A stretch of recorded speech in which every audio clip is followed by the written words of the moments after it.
Seekord tutvustan teile raamatut, mille pealkiri on King number 39.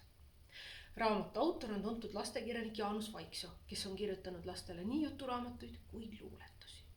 Selle raamatu peategelane on Paul, kes käib 5. klassis. Ja umbes selles vanuses lastele see raamat lugemiseks sobibki. Ja raamatut on tutvustatud tagakaanel niimoodi. 5. klassi poiss Paul Viies magab hommikul sisse ja otsustab sel päeval kooli mitte minna. Esimesest popipäevast saab alguses seiklus, mida ta ei oleks osanud uneski näha. Äkki elu ongi selline samal ajal, kui tema koolis istub? Üks väike juhus lükkab lumepalli veerema. Pauli teele satub kirev seltskond, kahtlane kingamees, imeilus Katariina, suur ja naljakas Artur ning tema tütar Minna Riin, kellest saab Pauli parim sõber. Põnevust, mõistatusi, nalja, armastust ja üks lugu, mis ootas oma aega. Aga seda raamatut ei loe ma teile mitte algusest, vaid valisin ühe peatüki raamatu esimesest poolest, kus tõelised seiklused peale hakkavad. Tavaliselt läks Paul koolist koju Nõmme keskuse kaudu.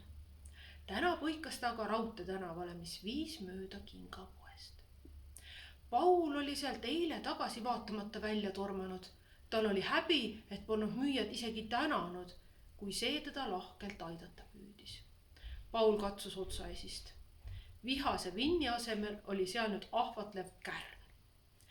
Poest möödudes püüdis ta sinnapoole mitte vaadata, kuigi vägisi kiskus pilk valgustatud akendesse. Seal ta oligi, Katariina. Nõks käis läbi, kui Paul teda nägi, süda hakkas kiiresti taguma. Müüja seisis tema poole seljaga ja sättis parasjagu kingi riiulile. Paul aeglustas sammu ja jäi hetkeks seisma. Just siis vaatas müüja üle õla tagasi, otse Paulile silma. Poiss pööras kähku pea ära, kiirustas edasi, kuid vaatas siiski uuesti aknasse. Müüja oli riiuli eest kadunud. Korraks mõtles Paul isegi poodi sisse astuda, kuid sai kohe aru, et see on loll mõte. Ta tahtis edasi minna, kui märkas eemal tuttavat kuju koos ühe tüdrukuga. See oli ju eilne tuttav Artur, peas ikka see naljakas punane nokkmüts. Artur viipas talle juba kaugelt. No tere, vana sõber, hüüdis mees rõõmsalt. Saime kiiremini kokku, kui oleks oodanud. Tere, ütles Paul ja tundis ennast pisut kohmetult. Aga Artur jätkas koduselt, nagu oleks nad juba aastaid tuttavad. Väga lahe. Saate lõpuks omavahel sõbraks. Minna Riin, minu kallis tütreke. Paul Viies, tulevane kuningas. Minna ja Paul ainult muigasid Arturi nalja peale. Jumal küll, kui tuimad võivad tänapäeva noored olla, ahastas Artur. Ma ei arvagi, et peaksite üksteist embama, aga vähemalt kätt võiksite ikka anda. Seda ja Minna Paul Arturi rõõmuks ka tegid. Tore. Nüüd olete tuttavad. Mis sa ka koolis uudist, uuris Artur? Paul kehitas õlgu. Ei midagi. Kuidas läks? Normaalselt. Täpselt samu sõnu kuulema Minnalt iga päev, uhkas Artur. Aga mis ma siin ikka seletan? Tegelikult pean juba rongi peale jooksma. Te rääkige rahulikult edasi. No, tšau siis. Ja juba ta läkski jope hõlmad tuules lehvimas. Paulile tundus, et Artur jättis ta meelega Minnaga kahekesi. Kuidagi naljakas oli niimoodi seal poes seista tüdrukuga, keda ta tegelikult üldse ei tundnud. Minna nägi pisut poisi moodi välja. Tal oli seljas roheline matkajope, jalas alt pisut üles kääritud kitsad teksad ja doktor Martensi saapad. Peas kandis ta helerohelist villast mütsi, mille alt paistis lühike juuksetukk. Vaikus läks juba piinlikuks. Kas sa käid muusikakoolis, küsis Paul viimaks. Minna noogutas. Ja sina? Siinsamas Nõmmel. 5. ja mina ka. Nüüd jäi jälle mõlemad vait. Üks mees läks nendest mööda ja jäi kingapoe ukse lähedale seisma. Paul tundis ta otse kohe ära, see oli see sama tüüp. kes eile poest kallid kingad ostis. Mees otsis pintsaku põuetaskust suitsupaki, süütas sigareti ja hakkas suitsetama. Ta kõndis poes kiiresti edasi-tagasi, aeg-ajalt akna poole kiireid pilke visates. Kogu mehe olek oli kuidagi rahutu ja närviline. Paul ja Minna seisid poe nurgal temast vaid mõne meetri kaugusel, kuid paistis, nagu poleks ta lapsi üldse märganud. Paul jälgis meest. Mis asju ta siin ajas? Miks ta juba jälle kingapoodi tuli? Äkki polnud eile ostetud kingad talle parajad, sest jalga ta neid ju ei proovinudki. Minna märkas Pauli pilku. Ka tema oli jäänud meest vaatama. Ma nägin seda meest eile rongis. See üllatas Pauli. Nägid seda sama meest. Ja ta istus minu vastas, kui ma linna sõitsin ja pärast kõndis kogu aeg minu ees, kui ma muusikakooli läksin, sellepärast jäigi meelde. Ma nägin teda eile siinsamas kingapoes. Paul võttis taskust telefoni. Tee mulle katet, ütles ta Minnale.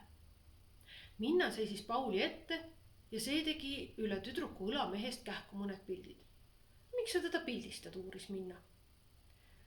Paul libistas telefoni taskusse. Niisama kuidagi veider tüüp tundub. Ma ei ütleks, et veider, rohkem selline ilueedi moodi, arvas Minna.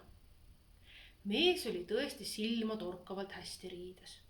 Tumesinise ülikonna asemel kandis ta nüüd halliruudulist pintsakut ja musti pükse. Kõik temas oli laitmatu ja korralik. Suitsulõhn, mis temast aeg-ajalt tuulega lasteni kandus, segunes tugevat deodorandi aroomiga. Minna pigistas sõrmedega nina kinni. Gaasirünnak. Paul naeris. Talle juba täitsa meeldis see tüdruk. Mees kustutas suitsu vastu prügikasti serva, piskas koni kasti, pühkis pintsakult kiiresti paar olematut prügi ja astus kingapoodi sisse. Läheb põnevaks, astus Paul paar sammu poeaknale lähemale. Huvitav, kas ta ostab jälle uued kingad? No miks sa nii arvad? Eile näiteks ostis. Ma olin seal samas kõrval, kui ta riiulilt kingad võttis. Ta isegi ei proovinud neid, lihtsalt võttis ja andis müüjale 150 €. Minna vilistas üllatusest. Paul märkas, et Minna vilistas väga hästi, ilma sõrmedeta ja kõvasti. Müügilett jäi selle nurga alt laste eest pisut varju, nii ei näinud nad hästi, mida mees ja müüja parasjagu tegid. Küll aga märkas Paul selgesti, et müüja läks jälle tagaruumi ning mees jäi leti juurde ootama, täpselt nii nagu eilegi. Möödus vaid mõni hetk, kui mehel oli kaenal kingakarp ja ta astus otse joones poest välja. Minna ja Paul tõmbusid aknast eemale ja vaatasid kiiresti teisele poole. Pisut piinlik oli meest niimoodi uudishimulikult jälgida. Mees võttis suuna raudteejaama poole. Läheb jälle rongile, arvas Minna. Paulil tekkis äkki ootamatu plaan. Läheks ka vaatame, kuhu ta sõidab.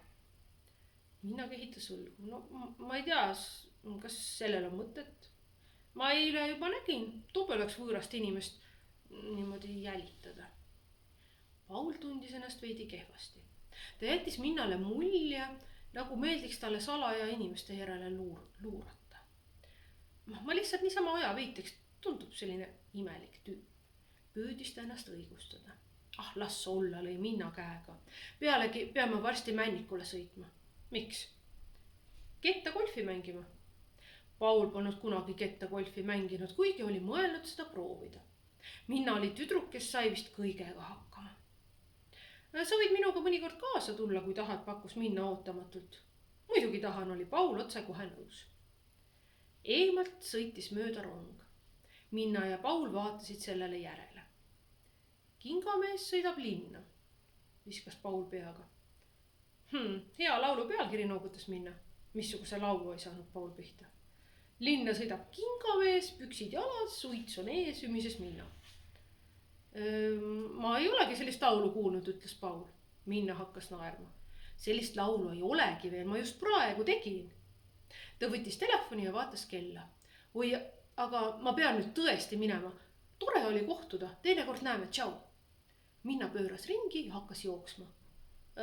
Tšau, homises Paul ja seisis naelutatud paigal. sellist tüdrukut ei olnud ta varem näinud. Ta tundis ennast äkki väga pisikese ja andetuna.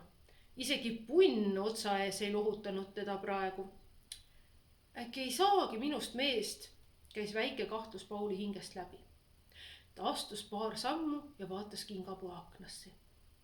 Ja Katariina kõndis poes ringi ning rääkis telefoniga. Ilus müüja tundus ühtäkki nii kauge. Aga mis siin edasi saab, seda lugege juba ise.